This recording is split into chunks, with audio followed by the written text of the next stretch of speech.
Namaste to all students. I, JVN Sakshi Pandey, Faculty of Agriculture and Veterinary Sciences. The department is Food and Biotech. So in this session, we will basically talk about the about the pyridoxine. In previous session, as you all know, we have discussed about the introduction of pyridoxine, and with brief to that, we can also describe it here also. And in this session, we will describe about what is the function of pyridoxine plus the deficiency disorder of pyridoxine and its related disorders.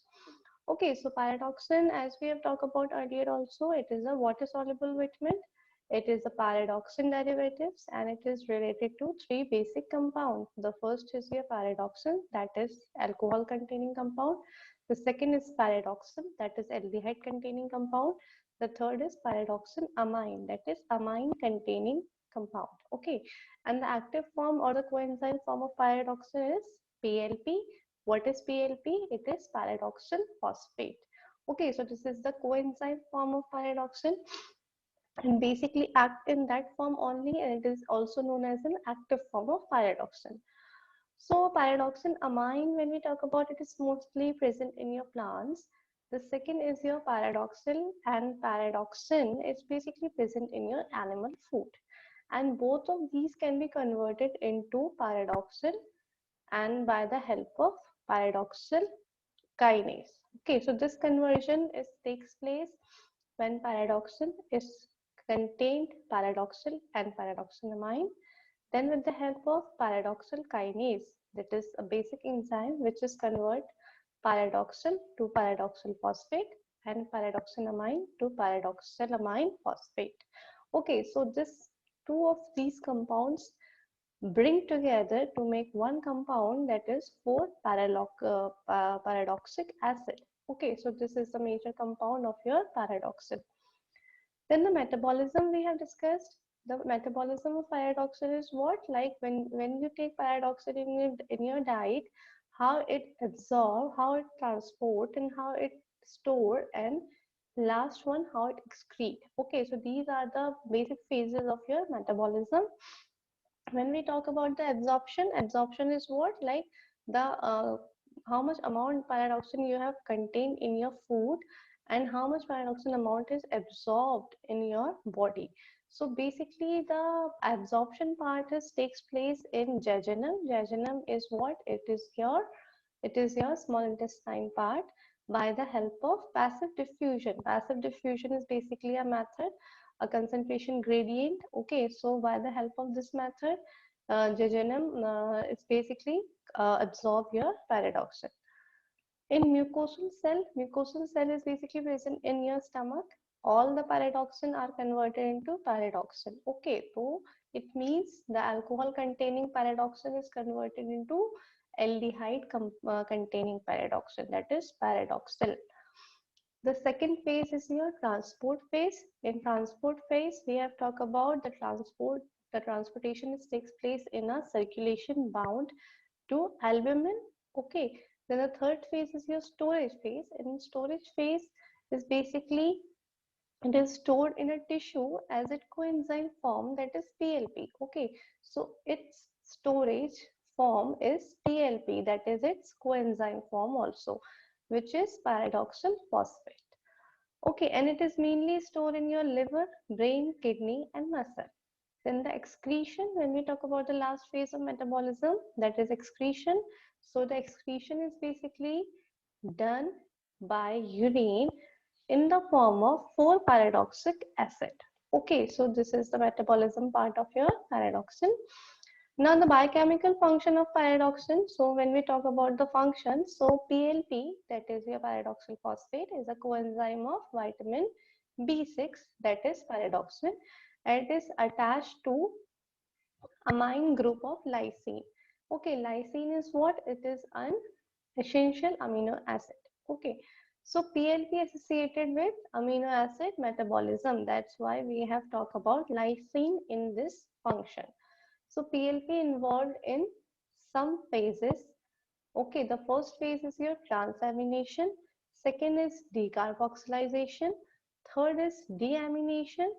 Fourth is transsulfurization, and the last phase is condensation. So all these phases is combined form the function of PLP. So the first is your transamination. In transamination, PLP involved in transamination reaction, which means converting amino acids to keto acids. Okay, so amino acids to keto acids, this conversion is basically done by transamination. So what is happened in here? The keto acid is entered in TCA cycle. TCA cycle is your citric acid cycle, okay, or tricarboxylic acid cycle. So TCA cycle, it's basically generate in carbohydrate metabolism. So when the TCA cycle is generating, the keto acid is entered in TCA and get oxidized to generate energy. So the generation of energy is basically done in a form of ATP molecules.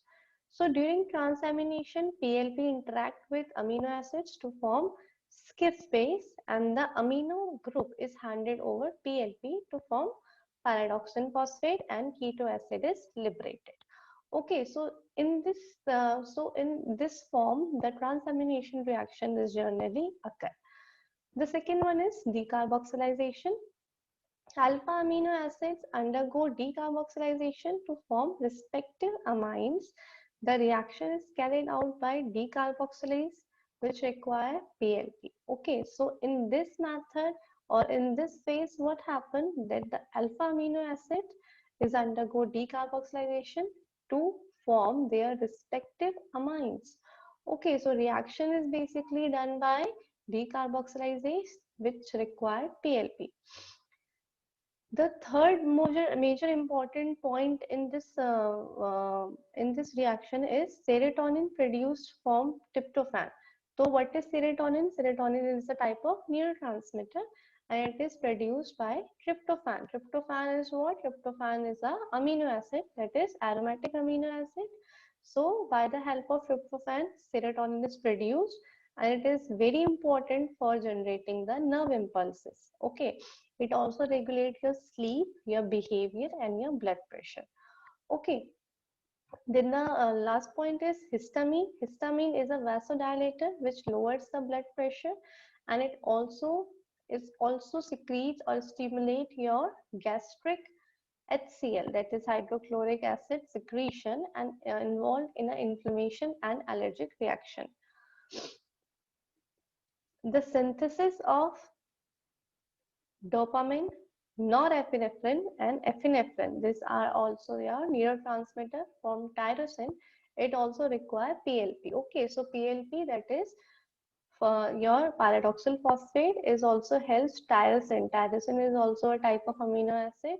It helps tyrosine to synthesize dopamine, norepinephrine, and epinephrine. Okay. PLP is required for synthesis of amino acids as a precursor of heme synthesis also. Okay, so heme, as you all know, heme is what? It is the basic molecule of your hemoglobin. Okay, so it is very essential. So the synthesis of hemoglobin or heme, it is also require PLP. Next is your synthesis of niacin coenzyme. Niacin coenzyme is what? Your NAD and NADPH from tryptophan is also required for PLP.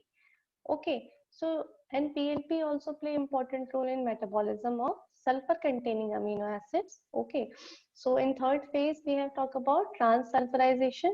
So transsulfurization is what? Sulfur containing amino acids. Okay, so that those kind of amino acid which contain sulfur in their group, it known as sulfur containing amino acids. So what are sulfur containing amino acids? Your homocysteine and methionine. Okay, so these two are your sulfur containing amino acids. So PLP plays an important role in their metabolism also. Transsulfurization is what? From homocysteine is sulfur containing amino acid, to serine. Okay, serine is your basic amino acids occur in the synthesis of cysteine. Okay, PLP dependent enzyme is your cystathionine synthesis. Then your last step is your deamination. Deamination is a hydroxyl group containing amino acids when required PLP. It is you can say it is a metabolism or it is a deamination of hydroxyl containing amino acids. Okay, so hydroxin containing amino acids, what are they? Serine and threonine. So the serine conversion to pyruvate and threonine conversion to ketobutyrate is also required PLP. Synthesis of threonine from glycine require PLP. Glycogen phosphorylase containing PLP, it convert glucose to glucose 1-phosphate. PLP is needed for the absorption of amino acid from the intestine. PLP is also very useful to prevent the urinary stone formation. Okay, so stone formation is also avoided by PLP. Now we talk about the dietary sources of your pyridoxine. So basic sources is your animal source. In animal source, you can take egg yolk, fish, milk and meat. In vegetable source, you can go for wheat, corn, cabbage, roots and tuber. Now the IDA of pyridoxine, IDA is what? It is a recommended dietary allowances. It is like amount which is required in your diet and how much amount of pyridoxine is required for your age group. So basically, when we talk about pyridoxine requirement, when we talk about the adult man, so adult man is what? More than 20 years of male is considered as adult man. So an adult man is required 2 to 2.2 mg per day of pyridoxine. Second is your adult woman. So adult woman is also again 20 plus year of female, which is required 2 mg per day of pyridoxine. The third is pregnancy and lactation period, which is required 2.5 mg of 2.5 mg per day of pyridoxine. So in pregnancy and lactation, the requirement is increases because it containing fetus. So the for the enrichment or for the nutrition of fetus, the requirement is also increases. Now the deficiency disorder of pyridoxine. So when we talk about the deficiency disorder, so when you decrease the dietary intake or when you alcoholism is seen and impaired absorption, these can be the reason when the pyridoxine is decreases from your body. Okay, now the features can be seen is neurological manifestation because as we have considered in its functions, we have seen a lot of neurotransmitter is generated by PLP. So when it's became deficient, so it basically gives a symptom of neurological dysfunction. Okay, so due to its deficiency, serotonin, epinephrine, dopamine are not produced properly, which can lead to neurological manifestation. In children, it can lead to convulsion due to decreased formation of neurotransmitter. PLP is required for synthesis of what? Your sphingolipids, and a deficiency can lead to demyelination of nerves and neurotics also. So dermatological manifestation can also be seen, as you have known it is associated with tryptophan metabolism. So its deficiency can lead to pellagra. Pellagra is what? It is your skin disease. Okay, it is your 4D disease when you have diarrhea, dementia, and your dermatitis, and it can lead to death also. The synthesis of niacin from tryptophan is impaired, which can lead to higher quantity of urine in your blood in your urine. Okay, and it also decreases the hemoglobin level as it is associated with the hypochromic anemia, and it can seen in B6 deficiency. Okay, so these all are the deficiency disorder. The main thing of deficiency disorder is your neurological manifestation because it is required for many of the neurotransmitter, and these neurotransmitter can help to a person to perform the neurological task in very high and good amount or good efficiency. So when it became decreases, so it alternatively leads to many neurological dysfunction. So thank you all for this session. In this session, you can basically check the functions as I have discussed earlier also. So these function is mainly can be asked in your competitive exams also, like what are the transamination reaction, what conversion of tryptophan to serine, okay, which enzyme is required for the conversion of all these phases. Okay, deficiency is basically they have going to be asked like what are the deficiency disorder of that. Okay, and the neurological dysfunction, if it arises, then it can lead to what other factors also. Okay, so for this you can check on all the function and deficiency disorder which I have discussed earlier. Okay, and thank you for this class and thank you for your time.